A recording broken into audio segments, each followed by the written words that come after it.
We had just arrived in Taiwan after a 3-day journey, and we were feeling the effects of time travel, but also the anticipation of a new adventure. Our host invited us along with him and his family to a monastery for the final day of a lantern festival celebration. We were too excited to say no. After a day of taking in exotic sights, new smells, foreign sounds, and overwhelming crowds, we were eager to finally relax and perhaps even steal a few moments of sleep during the final fireworks show. But before we could even close our eyes, rows and rows, one after another, firing off so close, the ash fell on us like black snow. And in our delirious wonder, our host's 6-year-old daughter turned to us and said, "Fireworks are like spirits turning away."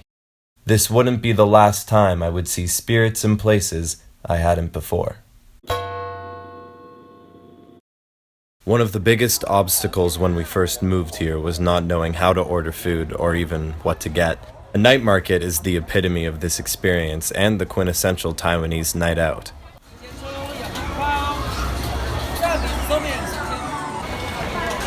It's a very intimidating place full of food you don't recognize, signs you can't read, and smells that almost turn you away.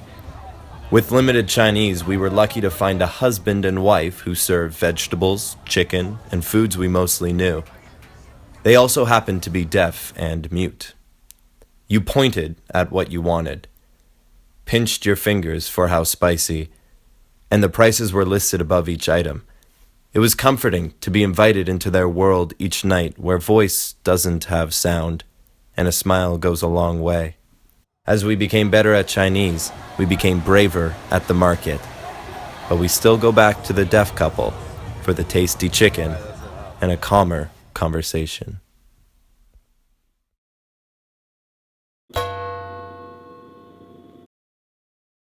At my first half Chinese, half English yoga class in the park, a young Taiwanese woman brought her delightful 4-year-old daughter along.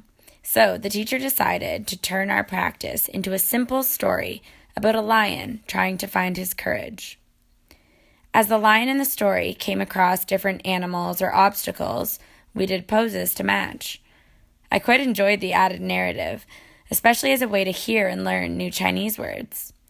The little 4-year-old seemed to be enjoying herself too, crawling over, under, and between our legs as we posed, and shouting out suggestions in Chinese for the lion's journey. Laughter yoga, power poses, partner exercises, and mantras finally led the lion to find his courage, and us to the end of our practice. The teacher asked the 4-year-old girl, "What is the moral of the story? What did you learn?" Her response, translated from Chinese, was, "You have to roar and laugh at the same time to find your courage." Alex's scooter gave out on the way to the beach. It was clear that the engine had died, so we started to push it along the narrow shoulder of the road towards the next town.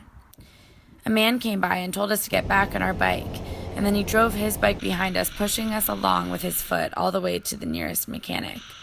It was a small garage at the side of the road.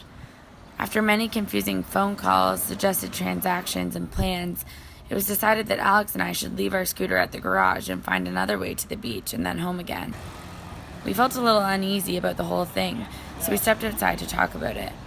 There, an old woman approached us and told us that we could keep our bike safe at her home instead. Alex hesitated, then took out his phone and used Google Translate to ask, "Can we trust you?" shrugging apologetically. What the old woman said back in Chinese translated to, "It's a play of the heart."